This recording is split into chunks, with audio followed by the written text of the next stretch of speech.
Hello and welcome to Strategy Battle Gamers, the Great British Hobbit League YouTube channel. You're here again with your hosts GBHL Jamie and GBHL Damian. Indeed. And this is our part 2 of the Longbottom Carnival review, and we're going to go into day 2. Indeed. So at the start of day 2 I am on 2 wins and a loss. I'm on 3 wins, and our other sort of... Go Team GBHL. Yeah. 5 out of 6. James wasn't at this. We didn't actually mention that. Yeah, James wasn't here for this one. He's hopefully better by now. Yeah, it was when he was incredibly busy and incredibly ill. I'm still sceptical. He's so very ill, he's doing so much painting. Yeah, he's got so much painting done. He's doing Q&As with not GBHL Jamie, Jay Finnegan. Yeah. What? Yeah. What? He did a Q&A with Jay Finnegan, not GBHL Jamie. Oh my days. No.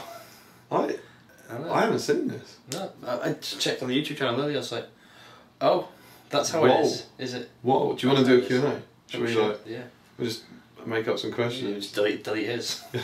Right, what's the best song in Frozen? Yeah, there you go. There you go. Yeah. But Love is an Open Door's pretty good. Yeah, I'd say Love is an Open Door's good. What the hell was that noise? Good question. That's just what I was thinking. Which loo should you use? Yeah, ladies, obviously. Ladies, obviously. Ladies. Not normally. Not normally, just at Titans Walking Squad. Yeah. Because there are no ladies there. Yeah, no. And they're much nicely kept. They are, indeed. And they've got little flowers in there. Yes. It was nice. It was like a good toilet. But yeah, so James was missing in action. Really. Absent, yeah. Yeah. Which is a bit of a shame, obviously. No. But also, it's worth pointing out tactically, him not coming. This is going to inflate his ego. Yeah, I've told him that. Okay. I think I'm alright with this. Yeah, but now it's on the channel. Yeah, I suppose. Maybe I shouldn't say. No, I will. Just don't bring this up in every video. Him not coming led to me making the decision to not bring the crossbowman. Yeah. Because I've thought about it before. I've always been worried if I got drawn against him, and he's a good player who will probably be on some of the higher tables. Yeah. He would just walk away from my army if I've got no crossbows and shoot it. Yeah. When I played him at East Grinstead, the only reason I was able to win that game was because I had crossbows. And so him not, and I've always thought, oh, maybe I should do it without crossbows, but then I won't beat him. If I draw it, yeah. And so this tournament with him not being there was the chance for me to give it a go. And so you can imagine how thrilled I was when I turned up and James Braun had brought a pure Rivendell Knight mounted list, like 16 Rivendell Knights and Saruman the White. Yeah. So I was dreading. 2 Rivendell Knight captains. Yeah. So I was dreading playing that. But yeah, so that's an interesting kind of thing about the meta where you do think about what other people will bring. Who are the people I'm most likely to play? What are they bringing? How can I tailor to give myself the best chance against that? Absolutely. Yeah. So kicking off into day 1, we all arrived nice and early. Day 1. Day 2. Yeah. Today. It's today. Which seems insane. It feels like yesterday. Yeah. No cooked breakfast at the hotel. No cooked breakfast at the hotel. All just what do they call continental, isn't it? It's the worst thing in the world. Continental. Continental. It was like, bread and cereal. Yeah. Bread and cereal. It wasn't even continental. It wasn't like croissants and stuff. No good. Just last year you could order hot food there. But yeah, so I like a fry up before a tournament to keep you going. Yeah. But alas, no. No, just toast and cereal. I was alright this morning. Yeah. A lot of people were alright. You look quite bright. My line of work, I get up at 6:30 to go and open up Legoland. So my alarms and my body clock is set to get up ridiculously early, which is, as good as it seems, quite bad because I start to really flag towards the end of the day. Yeah, sure. I'm like, oh no. But yeah. If you haven't had a lot of sleep, I guess the night before and stuff. Yeah. So I woke up nice and early, got a shower, packed my bags, sat around for everyone waiting to get up for about an hour. I actually honestly thought of going for a walk around Finchley. Yeah. Just to kill an hour's time. But just didn't because I thought I'd get lost. And then, you don't even know where the hotel is. So. Yeah. So just hung around, got some breakfast. There was talk of whether or not Ed was alive. Yeah. Yeah. Reports came in that he was. It's always nice, like when you're then meeting up over the breakfast table and sort of going, oh yeah. But yeah, it's even nicer when you're not as bad as everyone else. Yeah, absolutely. Like, hey, it's your turn. Yeah. So that was cool. Yep. Got there nice and early, sort of 10 minutes beforehand. Had it started raining by then? Yeah, we got there before it was open, didn't we? Yeah. We were so prepared. Yeah, we got there. I'm very excited about it. Before the tournament organisers. Because they had to stop over because one of them needed to be sick. Poor form. Yeah, That's a Charles Sims. Yeah. That's a Charles Sims style, isn't it? We jest. They weren't late for their own tournament though, so it's fine. We got in there just in time. So we got into the hall and got ready, and they put up the draw, and it was Domination. So you know, your regular 5 points, and I drew David Reed, who had a very similar Wood Elf style force. So he had Thranduil, Legolas, Galadriel. So there were his 3 leaders. All they did full warbands with Mirkwood Guard. Yeah, 2+ shooting. 2+ shooting. It's grim. And a Sentinel and a Banner as well. So it's like, whew, glad I didn't draw this to the death. Yeah. And obviously, Domination. He made some interesting decisions actually. Obviously, you get the one in the centre of the board. So imagine your board's here. So one in the centre of the board. I set up one sort of on the first point of the 5. Playing the friendly game of the 5 pips. Yep. He then put one sort of 12 straight down here, so sort of on Okay, line with yeah. it, so Yeah. like this. And I was like, okay, so there's 2 in that half of the board. The usual thing now is to put one on this half of the board, Yeah. and he'll put his on this side. He then put his last one on this one. So this half of the board controlled 3. Interesting decision. We rolled off for board edges, and I won the roll off and was like, I'll have the one with the objectives. I'll have one with all the objectives, thank you. So from the very beginning of the game, I held the cards basically. So do you think he was just hoping he'd win the He roll? was hoping to win the roll off, and I'd have to go to him, which stopped my blowpipes. I've started doing the flat thing. Like as someone who generally will go and attack. Yeah. There was one in the middle here, and I normally put one there because I think it's easier to move from that to up to there. Yeah, yeah. But before you roll the table edge, you wouldn't put 3 in there. Well, I wouldn't. Yeah. But So he played a risk, and it didn't pay off for him, which is probably one of the bad things for him in this game. Set up, we had a shoot off. Obviously, both of us. I channeled Blinding Light because I don't like to keep having to rely on passing it each time. yeah, obviously, and it frees her up to do other spells. Yes, yeah. David, however, takes the opposite stance and uses her to cast Blinding Light with a free one on a 2+, which really confuses me why he likes to do it. I mean, I'd love to hear David's reasoning for it, but in my mind, you want the certainty that it's gonna be there. Yeah, I mean, I suppose it saves him a might point, But let's say you roll early game, you roll a 1. It's not worth not having it, so you got to spend the might point. Yeah. In which case you might have spent the might point and thrown 2 at it, and you don't have to think about it again. Yeah. Which is And yeah, then what if maybe you need to mobilise someone and you're going to shoot him in the same turn. Exactly. Yeah. Interesting. So, David, yeah, what are you up to? Explain. I think the reason he does it, he likes to keep all the will for big things later on, and the might. That can be the only explanation I can think of. We start moving closer and closer, obviously. I don't move. He moves closer because 6 to hit, his 2+ is wasted. Coming closer. I've got my archers on the back rank, he's got his on the front because mine are armed with spears, so I have that flexibility. We both get a similar number of hits, but with him shooting through, a lot of the ones that are 4+ are to get through, and then didn't actually wound, I think he killed about 3 with shooting. In return for me just shooting on the front ranks with blowpipes and the 11 shots, plus Legolas included, I think by the time we reached combat I'd killed 9. Oh, that's really good. And that was a mix of bowmen and elven blades taken out. So obviously I wanted the bonus for having the elven blade. Yeah. We reached combat and so the lines just sort of met basically. And by this point Cast Blinding Light was irrelevant because it was just going to be Legolas just shooting each other. Thranduil called a heroic channel. I call it a heroic move. Your Thranduil? No, I don't have a Thranduil. That's a good point. David's Thranduil called the heroic channel. It's all the Wood Elves running around, I get confused. Yeah. And I was really worried because I was like, oh no. Which is real. Lots of strength 2 hits around. Oh. So I called the heroic move to counter this, just to charge Thranduil because he was pushed out ready for it. I think his Galadriel counted, and this is the start of the downfall. I won that roll off, and every subsequent roll off for 6 heroic moves. So he never got to cast Nature's Wrath in the end, Thranduil died through transfixing and just chopping up.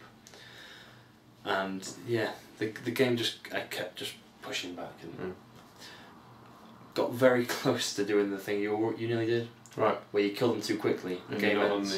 I'm not on the objectives. Yeah. So I had to slow it down a little bit and run guys to. But you can do that with your army because you can shield with if you've got pretty the spears. much everything. Yeah. Yeah. Which is possibly the best reason to have shielding, and that's maybe. Yeah. Well, that's why I've always liked having everyone possible with a spear. Yeah. Particularly Wood Elves, they are. It's so frustrating. Broken. But, oh, I'm gonna shield. Yeah. Yay! Let's give them this rule and this rule and this and rule this rule and this rule and another rule. Yeah. Yeah. I've frustrated many an opponent who've got like 7 guys or 5 guys trapped around with supports. They got a parry. They got 6. Moving back. Yeah. Well, there's nothing I can do about that, can there? It's a nightmare. Yeah. So, ended up winning that game. I believe it was in the very end. I controlled 2. Had more in the middle, so got 3, 6, 7, and broken without breaking myself. So 10. Yeah, 10. 10. Good game. Yeah, very good game. Nice game. Much better than the last game I had. Yeah, revenge for your man's Revenge. Yeah, for that 2 hours of torture. So yeah, much better game than last time. And I think David felt the frustration. It was reversed from not winning a single roll off, and again it's sort of like that Felbeast game in the previous video, where it's like I do feel bad, but also I don't, because I won't feel too bad for him, as I fear in 2 games future the luck may be reversed for him. And your game? Domination. I got to play Alistair King and his Eagle Army, which was cool. I've played Alistair once before at Mansfield, and he beat me in a good game that was fairly hilarious, where I didn't pass a single fate roll, I remember. That's when I had my all heroes on foot. The dwarfs, yeah. Yeah, it was good fun. But he's been using the Eagle Army at a few events for a while now, and I hadn't played it. And I thought I had a good chance at this because it was Domination, not because of the armies, but he's got very you outnumbered, yeah. So his army was Gwahir, 4 eagles, Gandalf on a cart, and Alfred. Oh, Alfred. And just like James is doing it. Yeah. I saw that video, got some new fluffy army, got some eagles, and Gwahir, Gandalf and Alfred. Leaves 20 points. Yeah. So, it's going without him. Yeah. I think take Damrod. People will like you more. Yeah. Damrod. But yeah, but it's fair enough, and I think people fairly probably know the idea now that Gwahir's only got 1 might, and he is overpriced. Yeah, yes. So you use Alfred to top him up. Yeah. It's been said, you take the 145 point Gwahir. Right, yeah. But then you take that in the same army as Gandalf, where you can strengthen well. Yeah. Leave him behind. But yeah, I thought it'd be quite cool. But I was hoping that just through my numbers, I'd be able to get the objectives. Also, one of the things my army is quite good at, or is built to be good at, is beat Ed's Felbeast army. Yeah. You know, it has high courage models for charging terror, strength 4, which means only 6 against 8 defense 8. Defense 8, can feint, lots of attacks, these sort of things. Eagles are kind of worse Felbeasts. Yeah. So I thought, my army is pretty well suited to taking down. The objectives they weren't a pip. I remember there was one in the middle, 1, 2, 3, 4, I think. Bring the hands down. Oh, right, okay, so 1 in the middle. Yep. I was just staring up rather than staring at There's one here. There's one here. One done. There's 1 in the middle, and then like 1 here, 1 here, 1 here, and 1 here. Oh, okay. Something like that. Yeah.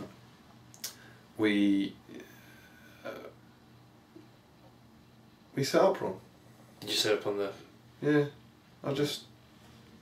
Yeah, we did. I just realised. You're meant to play lengthways, aren't you? Yeah. For Domination. Yeah, we set up wrong. So I think we did, possibly. Yeah, maybe.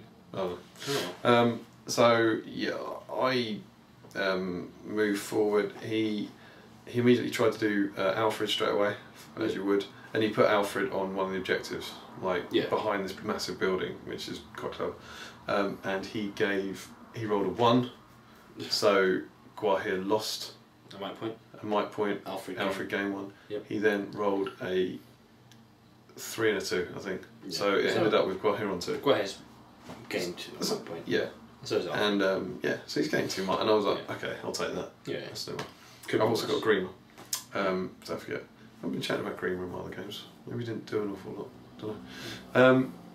So Grima was deployed with Gandalf's warband, I believe.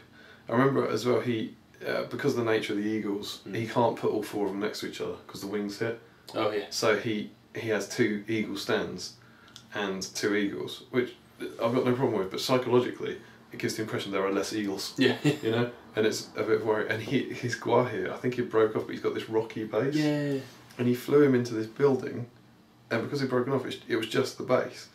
And I missed him for a turn. Yeah. Because not only was there not an eagle, but the rocky base blended into like this camouflage eagle thing. So it wasn't a problem or anything, but it was a bit, you know, Ed has the same thing with his Felby, like he's got the physically empty trying to get bases, him around, yeah. So we come forward and he's lined up 4 eagles 8 inches away from me. Yeah. He had priority. I think in that turn, no, it might have been next turn. Saruman then commands an eagle. Yep. I think I knew that was a fairly important role. Commands a 3, so I think I chucked 2 with that. Yeah. Pulled him forward. That eagle's now mobilised. I managed to get 4 feral berserkers onto him. It didn't go to roll off because we got tired of 5 aliens. Yeah, type of and he's but I think one dice. he's got 1 attack, Yeah. so I won that and I killed the eagle. And I was like, brilliant. Turn 1, Chicken. or turn 2, like 1 dead eagle. Do that, and it's that classic command trick, which is just it's so good against things like that. Was that any will? No will, and not even resistant to magic. Yeah. So, Yeah. but again, it was the strength 4, 2 attacks, and fainting. And when you trap him. Yeah, absolutely. Like some of those Ferocas just tear through stuff like that. Yeah. It's a very good anti-hero army, mine. Yeah. Because it's not, you know, it's really good against low number forces. Yeah. So managed to do that. Then turn 2, he did heroic channeling on a sorcerer's blast. Or well, I didn't know that at the time. Yeah, what I was it's gonna do. heroic channel. So he declares heroic channeling, and he is more than 6 inches away. I've put Grima so that he's in range of 2 might Guahir at this stage. Gandalf's more than 6 inches away from Grima. He declares heroic channeling. Okay. 1 might point.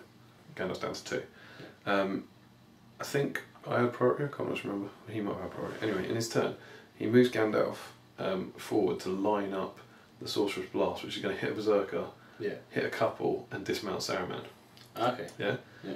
He uses 3 will, so 1 from his staff, 2 from his store. Yep. And he rolls a 4. I think I can see where this story's headed. And because he's moved him, he's now within 6 of Grima. God. So he has to use 2 might To get it off. to get it off. Yeah. So this sorcerer's blast has cost him 3 might Yeah.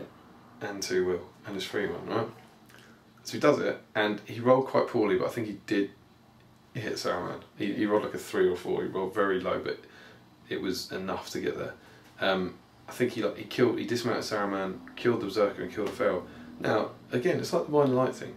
I don't understand why you'd channel Sorcerer's Blast unless you specifically need to kill a Tougher one. If it's defense 4 possibly, or it's a strength 6 mil, but you don't.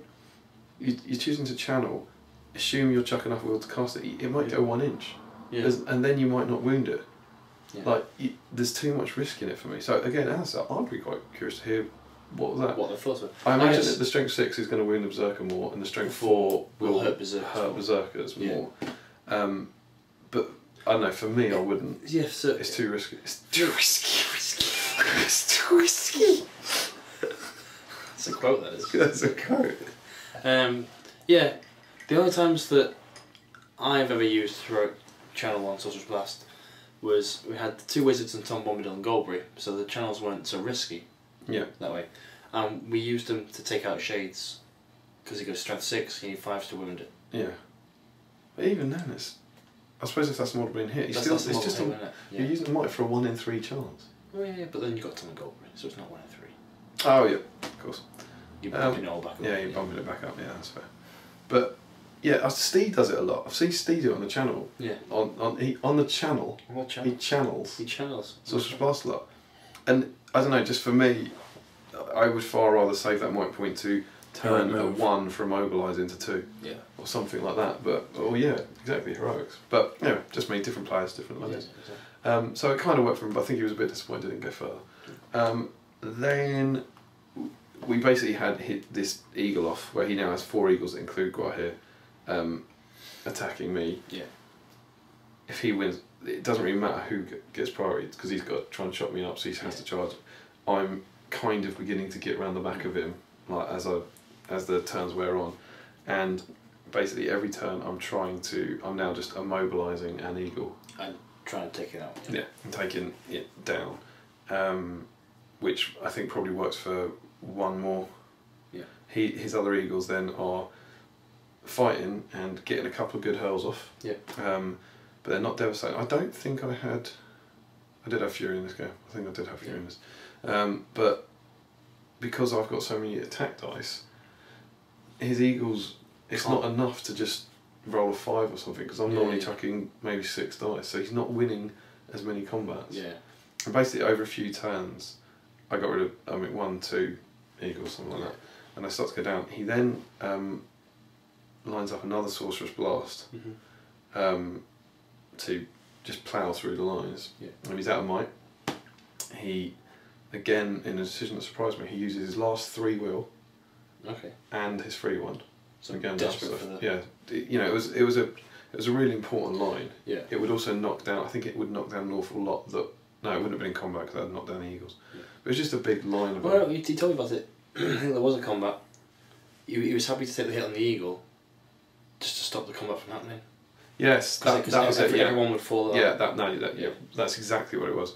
Yeah. He was going to go down the line knowing that the strength 3 hit the eagle would take was better than the fact it would be trapped and killed. Yeah, that's absolutely what it was, and it would also hit a lot of other berserkers. Yeah. As well as getting obviously everyone in that combat gets knocked down, so people who aren't even in the line. Yeah, that's why he went to do it, and it would have saved this eagle. Yeah. I say it would have. Spoilers. Yeah. And it probably would have done a lot to the other ones. Yeah. Chuck 4 dice at it and he got a 4.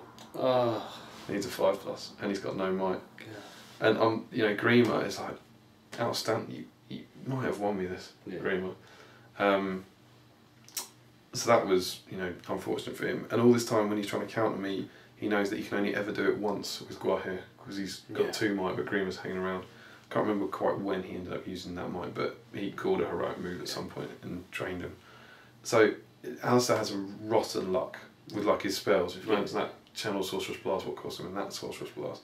It's those moments ago when you think, that was really good. Yeah. I enjoyed this roll. Yeah. Sorry. That kind of those 4 dice, I was like, he should get a 5. Yeah. He should get a 5 in there. Well, interesting. Could you hurl someone through Grima? Yeah, I think you can. Yeah. Because you with the argument, they actually, he didn't try it, but he talked about it, and the idea being that you can hurl through your own models. Yeah, yeah. So I think you can.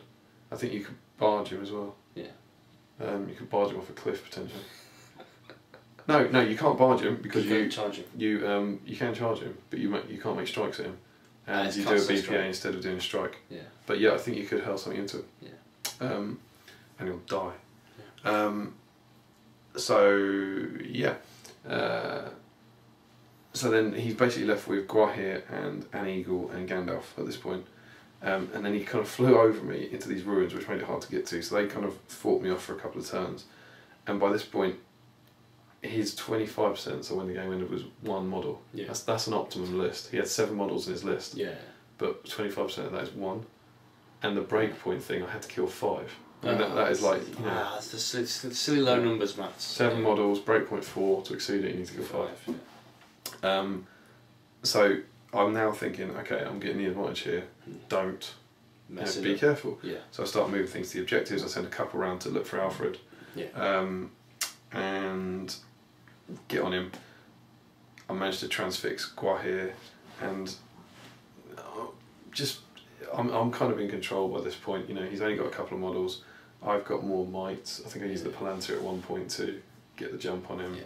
I was stopping Gandalf casting. I eventually took down, I think that Vrasku killed an eagle by heroic striking. Oh no, he didn't. I think he did do that, but he also heroic struck and rolled a 1 at one point. Yeah. So he was still lower fight than damn eagle. But you know, he probably deserved a bit of luck.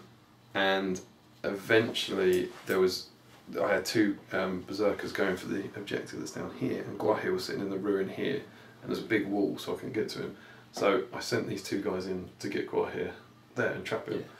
And in one turn he had Gandalf left, Alfred and Guahir, and I had combats with all of them, and I was like, well, I'll go back to that objective next turn when I've killed one of them. And the 2 ferals killed Guahir? No, Alfred. Oh yeah. Gandalf got killed in combat, like swamped, and Guahir went down. Oh. So in the last turn I wiped him out, and obviously it was a big win and I was very happy, but you know, when it goes that well, there's that little bit of me that was slightly annoyed I didn't get the 21. Yeah. Because I was like, I didn't need those extra 2 attacks on Guahir, and I could have had that, and you know, 21-0.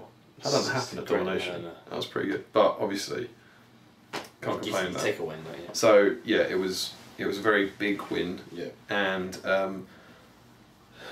I think Alistair had some rotten luck, but he was always going to suffer in that. You know, against that I had an army designed to beat it essentially.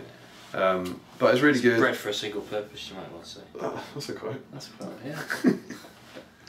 This is new, isn't it? That's a quote. Yeah. So I really enjoyed it. I think Alistair did as well. Like, you know, it was played in good spirits and stuff, but it was good to come up against.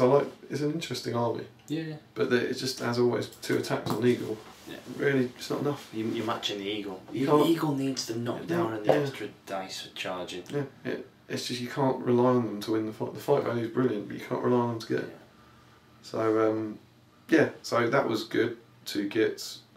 Was I? Oh no, it was win, loss, win, win. It wasn't 1 on 1 off. So yeah, I'm now on 3 wins. I'm 4 wins, and Ed is on 2 and 2, isn't 2 and 2, yeah. So he lost twice yesterday, and but he won the first one today. Yeah. So then we kind of had a lunch break, but it was all a bit. It was just that.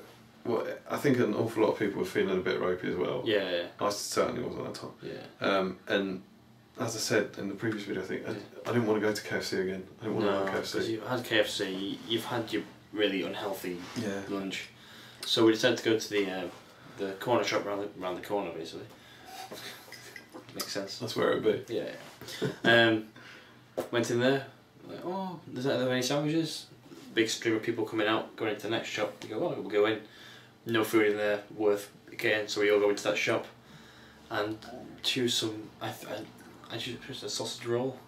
Yeah, it was one of those cabinets that's like drinks, and then at the bottom there's just one. You know, the sort of shop. Yeah. There's one shelf with some pasties and sandwiches on it. But not branded. Like really cheap branded stuff. So my lunch, because I wanted something quite plain, was a bag of plain hula hoops and a sausage roll. Yeah.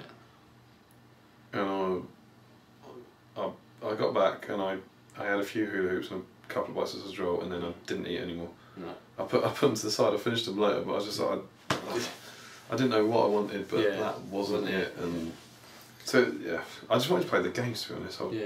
At that point, I was just, there's always that weird excitement when you're looking forward to the next draw. Yeah. And it's like, oh, I don't want it to be lunch. I want to play. I want to play another game. And you also, you got the pizza, didn't you? I got a sausage roll and this piece of pizza. It said it was pizza. Pizza from a corner shop. You know, you can imagine the cuisine level we're at. Yeah. So got the pizza, took a bite out of it. It wasn't pizza. Mm. It was just like a piece of bread with cheese and tomato on it. Mm. I was like, oh, this wasn't what I bought. This wasn't what was advertised. And the sausage roll was a bit suspect of it to begin with. Yeah. So I squeezed it, opened it up, saw the meat was grey, and I was like, oh, I don't want this. Throw it in the bin. Yeah. So, an unappetising lunch. I think I might. Maybe that carnival needs planning on our part. I think maybe you want to take a bit of a picnic. Yeah. You might want. That might be an event where you want to bring your own lunch, possibly. Yeah. But yeah, we then did the vote for best army, didn't you? We did, yes. I voted for Josh Meads. I voted for Larry. Yeah, because you showed me Larry's after I put my vote in. You're welcome, Larry. Because just through walking around and looking, obviously I played against Josh Mead's army, looked at it quite a lot. Yeah, you see it. Really you liked see it. the armies more that you play against. Yeah, I was like, realised the theme, I was like, oh, this is really cool. So I voted for that one. Then you show me Larry's, which, walking past is like, oh, that's an Erebor army. Walk on. Walk on. Walk on. With hope in your heart. But then you show me all the conversion work that was in there. Yeah, so what Larry done, it essentially taken, not taken, that's not the word, but possibly been inspired by, I don't know, the stuff that Sam Page done and that I did, where, and others, Mark Boylan's done something, where you take the Grimhammer models and convert them into what is variable. Yeah. And we've seen a fair bit of that, and I think it looks very effective, and I've talked about it at length. What he had then done is, he clearly loves the Grimhammer models, but he wanted largely a Durin's folk list. They've got more toys in there. Yeah, they've got more range in the army list, haven't they? And so what he'd done is he converted Grimhammer models into Durin's folk profiles. So he had the Grimhammers holding 2. We actually talked about, maybe it was on a Facebook page recently. I said that would look cool. Grimhammers into Khazad-Guard. Yeah. So he had the Grimhammers. He'd swapped the heads of the pickaxes, what are they called? Yeah, pickhammers, and put axes on them. Yeah. These were axes from dwarf warriors. Yeah. I think so. Plastic dwarf warriors. Yeah. They'd put on, and then he painted them gold. Yeah. He had Vault Warden teams, so he had the shield and the spear from the Vault Warden, but the guys carrying it were Grimhammers. Yeah. And there's a really good pose of a Grimhammer that's doing something like this. Yeah. Like with his throwing axe, and that you put a shield there, and it looks perfect because he's doing that.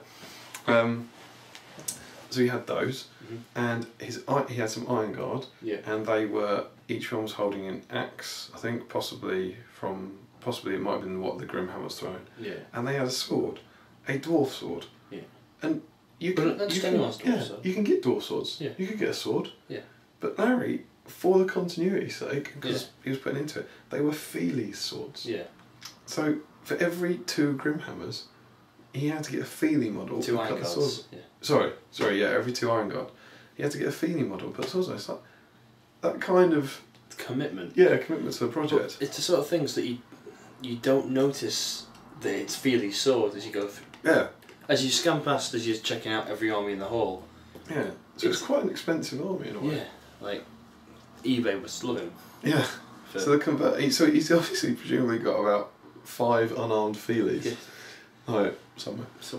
Back on eBay. So you've got all these conversions, and the other thing that's got me really excited about it, based on what I've been talking about recently, he had Thrall. Yeah. I don't know if people have been hearing me moan that no one ever brings camels, so why do we care about that? So they brought camels, and no one's ever brought Thrall to a tournament. Larry brought Thrall. Yeah. Good on you, Larry. Like, brilliant. Yeah, what was it? Thrall? Thorin. He had Thorin leading Warriors Variable, and then he had a dwarf captain. What happened if Thrall died? Oh yeah, brilliant. So he had young Thorin with a metal dwarf Erebor shield, and if Thrall died, he would swap him for young Thorin with the Oaken shield. Very cool. That's brilliant. Yeah. It's outstanding. So, the thought and the theme that had gone into the army were absolutely brilliant, I thought. So he got my vote for this army. Which is something, all that, obviously, hard conversion work that had gone into that force. And there's some amazing ones there, beautifully painted and lots of very cool models. But just through walking around, I would never have known that he'd done all that. Yeah, because they don't look like conversions, do they? No, they look so good. We were talking about this in the car, we need to show you working. Yeah, so you sort of, what you sort of want is sort of the army, as it is, the list, and any sort of extra work that's been put into it. Yeah. Look here, so much work. Look here. Look at all the hard work I've done on this. And I appreciate it. Very feely. Very feely. Wow. So keen. So in the end, I think Josh Meads won the... Josh Meads did win Best Army, so, much deserved. Again, very nice theming. Yeah. You get a lot of themed dwarf lists, which is cool. So well done there. But yeah, big nod from me goes to Larry. And then, after lunch... It was... a very long lunch. Lord's Battle. Yes, Lord's Battle. And I had drawn... Oh, before we do this, you're on 4 wins. I'm on 4 wins. Are we starting to think? Starting to get the logistics a little bit. Yeah. However... You had a great start to the year. Yeah. And then pretty tailed off, but yeah, you haven't just won an event in a a while. while. Yeah. So you must now be like, thinking, I'm now in the running. Yeah. Like, you've lost one, Ed's lost two. The only guys who... Sam, I was watching, had to play his brother in the last game, and I was watching, hoping that Sam would win because it's Defence 4 army. His brother's got Defence 7, it's Lords of Battle. I want the easier option. Yeah. Sam won, and obviously I was like, yes. So you two are now the only players on 4 wins. Yeah. So I was thinking, right, if I win this, it should be in the bag. However, for me, Lords of Battle and Gandalf's Cart on my custom scenario are my weakest. I've played my best ones, which is not what you want at a tournament. You want your best ones last. Because you're going to be playing the hardest opponents, probably. So for me, Lords of Battle, if the dice don't go my way, my army can fall very quickly. So I got drawn against Sam Langlan, as I was expecting to be, and he had scum cheese list. Yeah. So this is one of the Dutch players. Yes, yeah. He had the United Rumbar on Felbeast leading, I think it was 8 Reavers. Reavers, cool. Reavers, yeah. Because you have to convert them, so that's probably put swords on them. Swords and an axe. So one of each. He had a Corsair Captain. Yeah, Corsair Captain with... I think it was actually a Haradrim Captain, the model though. I think. Because I remember thinking he was fight 4 for the rest of the game. Which actually made a difference in quite a lot of fights. He was leading 8 Reavers. Yeah. 8 more Reavers. 8 more Reavers, converted with axes and swords. There was a Nazgul, unnamed. 2 might, 7 will, 1 fate. Oh, I didn't know you had 2 wraiths. Yeah. He was leading, I think it was around about, around about 8 orcs with spears and shields all mixed together. And then there was a shade with 8 orcs with spears and shields. So he's got a Reaver front line with spears behind orc it spears and a shade. That's 3 attack, fight 5 with a shade. Yeah. That's disgusting. And then 2 wraiths. And then a fell beast and a wraith. Yeah. That's... Ugh. So I was looking at it, I was like, oh, that's what you expect to see in the penultimate game on the top table at all. Yeah. Because you've been on the top table for... I've been on the top game for 2 games. This was your 3rd, wasn't it? This is my 2nd game on the top table. I played 1 on low, 1 in the middle, and got to the top and stayed there. So I was sort of like, he's going to be a good enough player. I'm not going to be able to just command his shade away. He did the whole locking it in place with 3 models. Felbeast is worrying because if he gets off a good hurl, that's a big chunk of my army that can go. And obviously fight 5 is no good for me. Although I did have the Galadrim Court who were great this game, giving me fight 6 support. And obviously for me, the Roses can then wound him on 4s, potentially 3s. So we set up, obviously playing the long way. He sets up on the 12-inch line as you'd expect. I set up as far back as I can, which unfortunately I rolled. You roll 1s to 3s. Yeah, so I couldn't even go all the way back.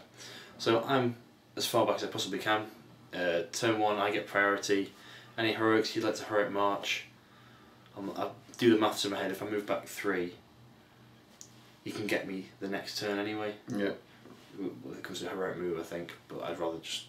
So don't move. So don't move. He's got no bow, so don't bother with cast blinding light. Actually get to use my might and will for what I want it to be. He heroic marches, gets right in my face, and shooting does diddly squat. He's got no cast blinding light or anything, and sort of a total of about 22 shots, I think it is around about that. Killed, I think, 4. Needing 5s to wound. You really need that to shine, don't you? Yeah. What are you going for, Reavers? Shooting through the Reavers. Yeah, he had orcs in the front rank as a meat shield, shooting through the Reavers. So I think he killed about 2 Reavers and 3 orcs, something like that. So not enough, basically. The lines hit, the orcs fell, the Reavers came in and butchered. However, I managed to somehow break him first. Okay. Despite the shade being there, I was like, sweet. Lords of Battle, wasn't it? Lords of Battle, yeah. Right. So all the heroes are just getting thrown in because I don't really care about them. Yeah. They just need to be killing. I break him first, things are great. I've got the breaking points. I'm quite close to breaking myself by this point. But, you know, everyone's now taking a courage test. And the Shade's courage 1, so that'll go soon. Priority continues to go his way for a while. It's like, that's great, you know, take the Shade's courage test. Shade passes his courage test. First turn, that's fine. A couple more turns, it'll go. If you imagine this is our battle line, how I imagine it be is the Shade disappears and I get to enclose. Yeah. What happened is the Shade stayed for 5 more turns as the game continued. 5 courage 1. 5 courage 1 passes, not using any will points. So this is naturally rolling a 9+ for 5 turns in a row. Which I was just like, it's gotta go soon. Mm. And at any point it had gone, I could swing it back in my favour. Because I've still got a lot of heroes around. Yeah. The Knight of Umbar's down to 1 will. Still on Felby's though. The Nazgul's gone. The Haradrim's got no might, and I've got might around. Yeah. However, the line starts to do this against my favour, as I sort of just keep pulling back. Yeah. And the Shade just keeps... I couldn't spread out, and it all went kind of pear-shaped. The only contentious point in this game for me, really, was... And I can understand why Sam didn't let it happen, because it's your biggest opponent for winning the tournament, was the Knight of Umbar charged Rumil, and got 2 Corsairs in there as well. I rolled my 2 dice, got a 4 highest in range of the Shade, so down to a 3. Mm-hmm. He rolled all his dice, got a 3 highest with everything else, and rolled a 6. Well, Okay. like there was a cock dice, so re-roll it, it's a 6. Okay, you've won the fight. Yeah. Goes to roll to wound, throws the dice down, there's no wounds caused. I was like, oh, by the way, you've just remembered that you need to re-roll the 6. I got 3 highest with the Shade being in range. He re-rolled it, got a 4, and I was like, if I burn all my might, I can win this fight now, actually. Yeah. And that's when he argued that, obviously, we've gone past it, he's rolled to wound, the fight's over. But he did let you... He did re-roll the dice. He did re-roll the dice, and then when I realised I can win, it was all a bit... so we called the team over. Yeah. And ultimately said, well, you both forgot the rule. Yeah, I mean, it's one of those things where, letter of the law, you're in the wrong because you forgot the rule. Yeah. But you'd hope... Your opponent would let you. Yeah. But then, as we've said in some videos, perhaps on that top table in that situation, you expect a different game. Standard of play. It might be because you were playing someone you don't know as well. I think this Yeah. makes a difference that I've played you in tournament games. I don't think we haven't ever played for a we did play for a decider at the one where we played on the Arable board.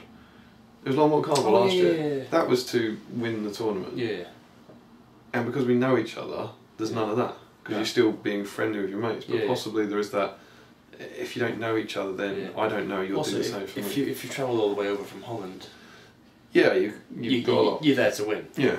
Yeah, you don't make that journey unless you're going to win. Yeah. So and also I think that our community has now got, because everyone's got to know each other more, it's slightly more relaxed. Gone past that Yeah. win at all costs attitude. And so perhaps we're now expecting that as the standard. Yeah. And it's certainly the standard in games you play at home. Yeah.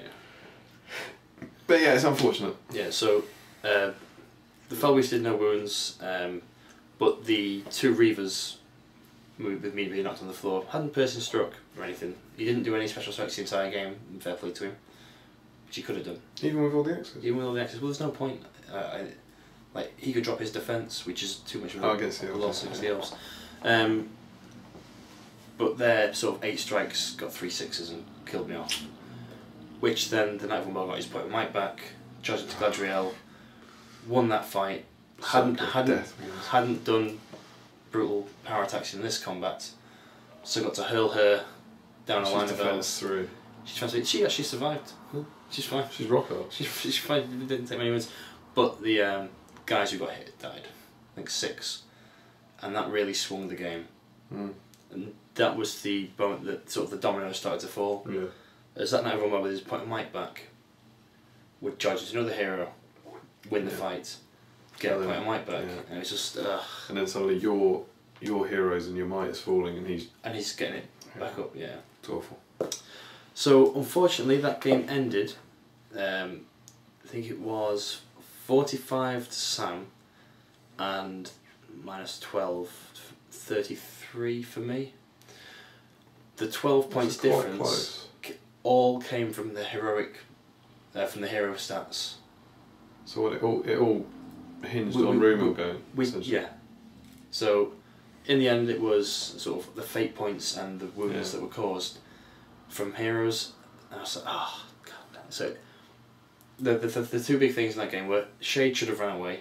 Yeah. Statistically, that's 3 more points for me, and there's no Shade. Yeah. If the Knight of Umbar had lost a single combat, he'd have died, which is then 3 from the Fell Beast and 3 from himself, which puts it all back in my favour, because obviously my heroes don't die. But that's how the game goes. So that was a loss, but I wasn't too worried. No, and you're still very much in it. Still very much in it. If he loses his next game, then you could well do it. But for me, my main aim now, probably not going to win the tournament, place as well as possible, try and strengthen my league position. What number were you replacing? What's your lowest that you were trying to draw? My lowest is, I think it's an 85. 85, okay. So you're talking, what was the I think it's 7th highest. 2.9. Yeah. Cool. Yeah. So a loss. Well, and Ed's meanwhile is quietly climbing back up. Climbing back up on the bottom he tables. Got a win. He got another win there, didn't he? 45-3 or something. So he's now on 3 wins and 2 losses. Yeah. For my game, I was watching the previous game, so I was watching the Domination game between Callum Edens and Tom Harrison. Oh yes, yeah. And they were playing, and Callum has, as you discussed, you went through his army, didn't you? Yes, yeah, the Haradrim, and it's in the previous video. Yeah, it's on day 1 that you played him, yeah. and it's Harad Filth. Tom, as some of you will know, brought a entirely fluffy Helm's Deep force. It doesn't hugely matter what was in it, but he had some Haldir with some elves and Theoden with some men and Aragorn. Aragorn, yeah. Yeah, something like that. Yeah. So when they got drawn against each other, no real way Tom should win that. But, and here's the thing, he's really good. Yeah. And he keeps taking these awful fluffy armies, terrible armies, and doing well with them. And he was playing Domination against Callum's army, and he was so close to winning it. And he was in a really good position. And I remember him being like, it's gonna happen. Do it. And he got broken, and Aragorn rolled his courage test. Yep. And Aragorn rolled a 3. Okay, so. And he is courage 6. Yep. So that's 9. Yeah. And he had no will left. Yeah. But he had no might left, but he hadn't used his free might point. Okay. Making it 10. Yeah. And about 6 inches away from him was a ring wraith. Oh. Making it 9. Oh. And Aragorn legs it. And I saw this happen and I felt sick, you know. Yeah. And he was just staring at the dice. And you know when you keep going back to your sheet going, oh, will and might. Definitely got no will. Definitely got no might. It was horrible. And I saw Callum just go, because it was the same sort of, I didn't want that to be the way. That shouldn't be how it ends. Yeah. But suddenly then, his leader's gone, 3 Yeah. VPs. I don't know if he was holding objectives or something, but suddenly you've lost Aragorn on the objective you're fighting for. Yeah. The following turn, he had a Gathrim on 1 objective, and he failed his courage test, and he ran, and suddenly it just swung away from him, and it was so gutting for him to watch it. It seems like there was a lot of unlikely things have happened. Yeah, it was very, things. absolutely. It was an unexpected journey actually this tournament. That's sort of a quote. It's a quote. Yeah. And so, I was kind of sad for him, but I was more sad because if he had won, I probably would have played him and probably smashed his filth at his fluff at Lord of Battles instead of smashing his fluff at Lord of Battles because of Aragorn's choke of all chokes. I had to play Callum Edens. Oof. Yeah, with the It's not a tough an army though. So. It's what? It's not a tough an army. Rolled over it, didn't it? Yeah. Yeah, just smash it up. Fight 5. Fight 5. Very handy. So Callum, like Callum a lot, big good friend. Yeah. I've never played him competitively. Ah. And I've played him in 3 kind of fun tournament events, and he's beaten me in all of them. So I've never beaten him, and I don't like Harad. Yeah, no, and I don't. This was the only tournament where potentially, I wouldn't say I missed them, but my crossbows could have helped. Yeah. Because as it was, I had to go towards him, which I was fine with. Mm. I got Fury up, so he's got the 5/5 Castellans, 5/5 Castellans, some crossbows, 8 crossbows, 6 Watchers of Karna. Yeah, they've got bow as well. Yeah, half troll, Knight of the Moral Felbeast, and some fat guys. Yeah, and fat guys. Yeah, and the Golden King. Yes. So I'm going towards him, and I won priority for 2 turns running when I didn't want it. Yeah. Because I'm trying to catch him, and Watchers of Karna and fat guys, as much as they're backing away, if he decides to get me when I've had priority, he'll just pick on a few and slaughter me. And chop. So I was really debating: do I move them within 3 inches to guarantee the charge next turn? Yeah. And take a hit, and what I did for 1 turn was move them within 6 inches of the Watchers, so the Watchers could charge me, but the fat guys behind them couldn't. Yeah. And he moved 3 inches away. Yeah. And I was like, and then the next turn it happened again. And I was like, I don't know what to do. Yeah. But his army's backing away, as well it should. Yeah. And he had a few guys out. So you imagine he's got a kind of battle line that's a bit like this, and I'm coming in like this. And so we're a bit close over here. And on 1 turn I realised I could catch a few of them on the edge. Yeah. I think I commanded just 1 Castellan towards Feral and Berserker. Yeah. Charged him and he won the fight. Oh. So that didn't go well. But I was able to get on a few to hopefully stall him. Yeah. And so that broke out the first fight. And I also then managed to get Saruman onto in range of the Knight of Umbar, who had used, this was quite an interesting decision, he was really terrified of Grima. Right. So in the first turn he black darted him with 2 dice. Yeah. And he needs a 6, doesn't he? I think he needs a 5. No, I think Knight of Umbar's a bad caster. Yeah, I thought But the Knight of Umbar's penalised. Oh. He is. Oh really? Yeah. In his spellcasting, he's 4+ for transfix, 5+ for command, and I think he's 6+ for. Oh, are we testing? Let's see. I think he's 5+ for sack blow as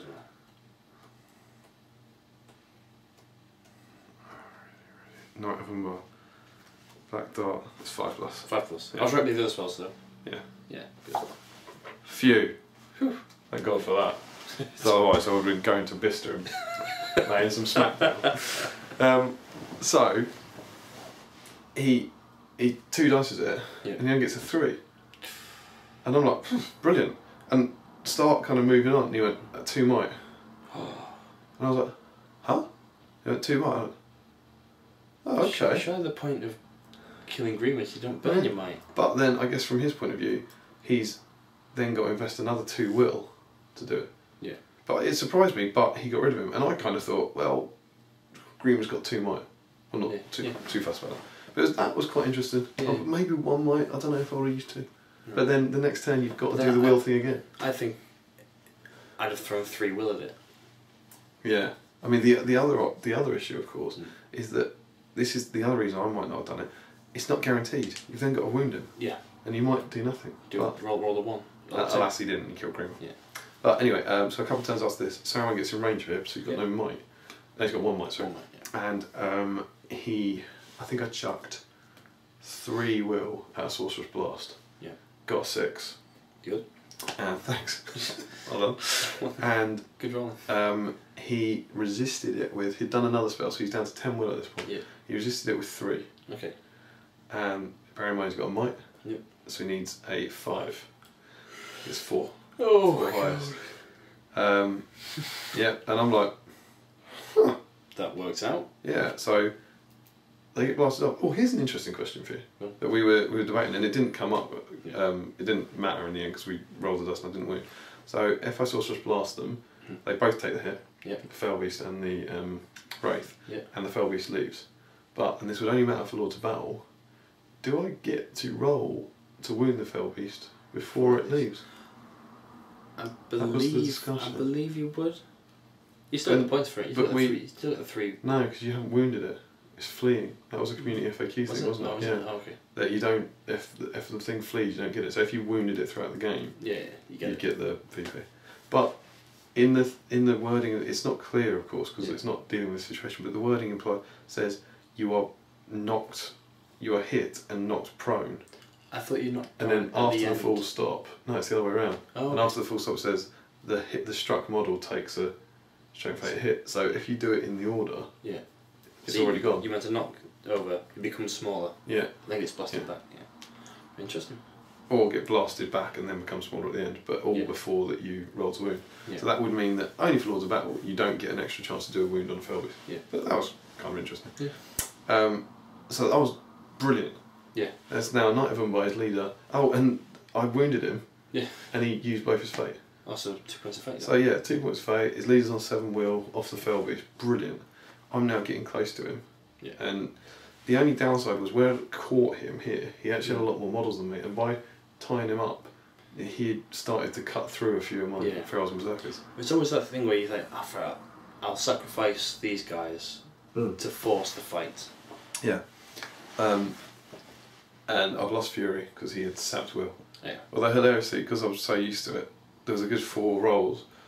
There's 4 combats afterwards where he killed one. I went Fury, and I was like, yeah, I've got Fury. I was like, yep, sorry, right, and that one's dead. Okay, Fury, you don't have Fury. Yeah. Fury's longer. But you believe it enough. Yeah. And then finally, I was like, right, I've got him though. It's happened. Yeah. And my big mass of Ferals and Berserkers charge into his line. Squishy defense 4 line. Defense 4. And to be fair, Yeah. the odds are even. Yeah. But like, he's got Watchers of Karnas with 2 attacks and fight 4. Mm-hmm. But the fights I win, I should kill him. And the fights he wins, he should kill me less. Yeah. And I envelop him in a kind of C shape Yep. into this main thing containing the Golden King. Yeah. And Callum then has what he described as the best combat phase of his life. Where, I'm not going to exaggerate, he didn't win every combat, but across this line, it was just awful. It was one of those times where you're rolling, and I changed the dice. I don't believe in that. I don't believe in that. I think it's absolute nonsense. Yeah. But I was wrong 2-2. These were my attacks, like 3-1, like 4-2, 3-1. Like that. I was like, what? And you go different dice, 2-3. Why, I changed you. Right. And I changed you. Why didn't that make a difference? Yeah. And just for this one turn, and then it seemed like whenever he won, he would then kill me. And the odd few you win, just wouldn't do it. 1-2. Yeah. And there was just this, in one turn, there was a big swing. And of course it's Lords of Battle. And up to this point, when he'd been killing a few with the shooting, I was like, it's alright, when we get to combat, I'll catch up. And then he's kind of chewing through over here. Saruman's off his horse as well. He, I can't remember where he did that. Yeah, he must have shot him off with a crossbow or something. So he hasn't got the same manoeuvrability. I think he fluffed a Sorcerer's Blast or 2 at people. And he's now run, because everything attacked here, and this has gone quite badly, he's in a spot of bother over here with the remainder of Callum's army. And then the next time comes around and it happens again. Like it was the same combat phase. And suddenly this time the numbers are kind of even rather than in my favour. And it just happened again. And I'm a genuine believer that in the vast majority of games all the luck balances out. Yeah. And it probably did in this one, with things like Sorcerer's Blast and stuff and Green. But for those 2 combat phases, it was so depressing. Yeah. And Callum was doing he's a nice guy, and he was doing the kind of thing where he was, kind of cringing every time. And I was, oh my, and suddenly I'm looking over here, and the bit that I was looking forward to in the game, where I get it back, I'm being spanked. Yeah. And 10 Ferals dead, 20 Ferals dead, 25 Ferals dead. I was like, this is all a bit awful. Yeah. So he breaks me. Mm-hmm. He's not really very close to breaking. No. He's not very close at all. Felbeast is dead though. Yeah. And then you're like, oh my god, Felbeast being dead really makes very little difference in this game. You just annoyed the troops. Yeah, actually, it's like hitting a wasp, wasn't it?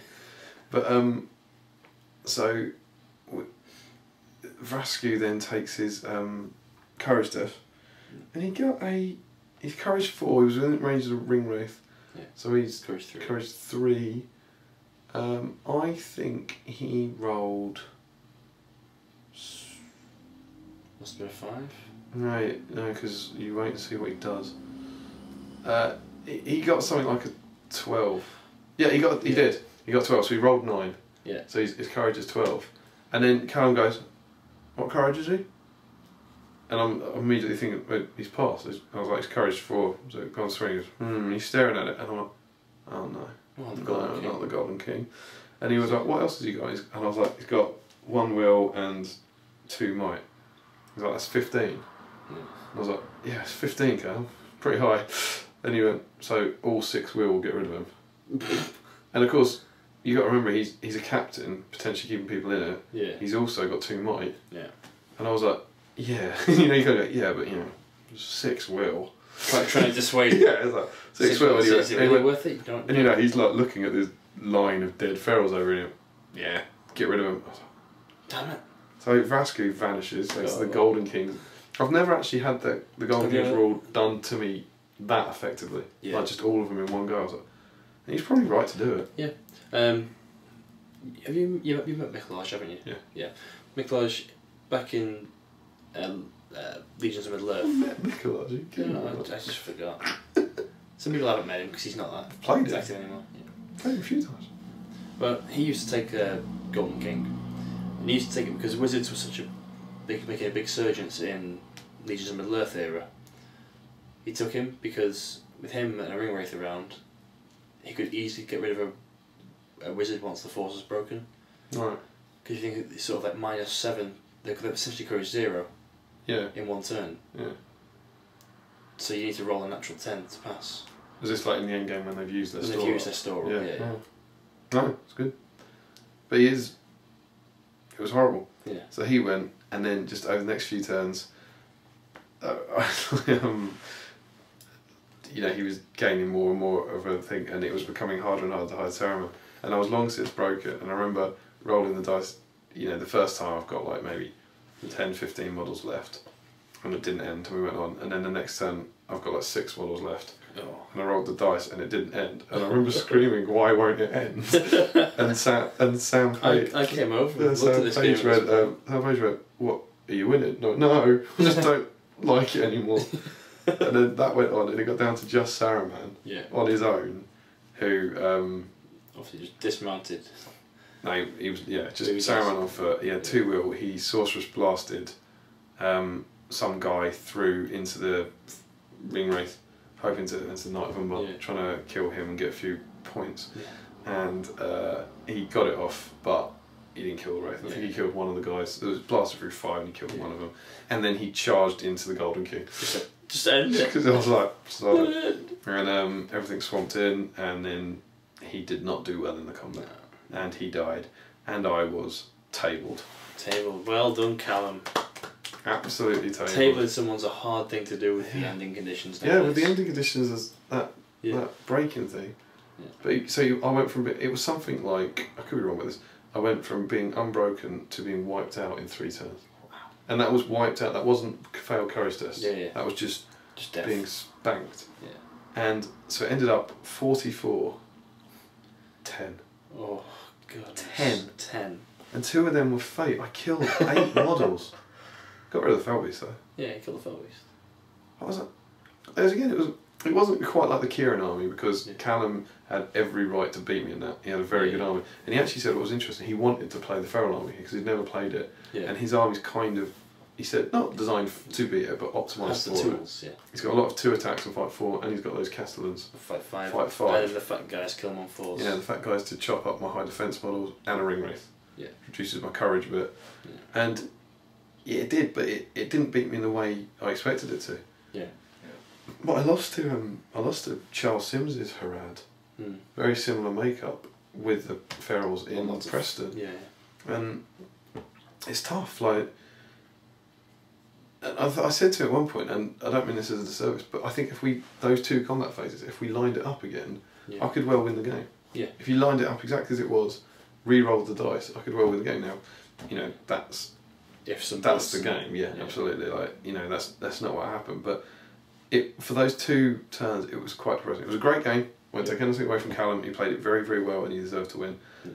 But you know those turns where it's like you hate to blame dice, but it's the dice. It felt like everything went against me, but yeah, you don't get tabled at Lords of Battle 44-10 because of the dice. Yeah, that happens because of the player. Yeah, and he was very, very good, and that was the end of my tournament chances. Yes, at this stage, because I was then on 3 wins and 2 losses. Now knowing I could only get 4 wins, and so I wasn't going to win, which wasn't the end of the world. But I also reevaluated and thought that for league things, what I need to still try and do is finish above you guys. Yeah. You and Ed, that'd be it. But great game, really enjoyed it, and Callum continued his unbeaten streak against me. Yeah. One day. So, we very quickly then moved on to the next round, didn't we? I think it was a 5-minute gap because lunch had started late, which meant the round started late, which meant we lost the time for the break to keep everything on track. So we very quickly went into the next round, and a bit of theorising. I was like, I could play against Sam again because I played against. Oh, could you play the same with this system? You could play the same person twice in the last round. Yeah. All right. I don't think because it's struck the schedule. The second thing, the Chris and Damian tried to prevent it as much as possible, so swapped with his brother. Yeah. Because it's the same sort of points. Yeah. So I was drawn against the second Dutch player, Farn Langlaan. It sounds like a sort of comic book character. Farn Langlaan. I played him at Longbottom Carnival last year. Yeah, so did I. I beat him last year. It's brought the elves and Falcon. It was Gandalf's cart, which we should probably talk about the scenario. Custom scenario. Yep.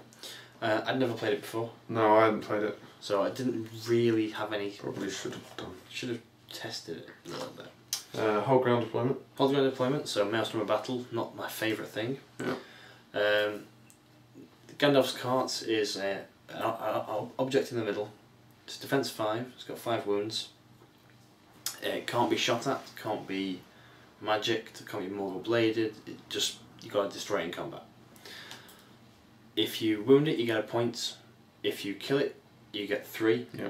And there was also these whiz poppers. If you killed the cart and the whiz poppers hadn't been set off, you'd get an extra victory point. Yeah, because it's these fireworks, they go off automatically.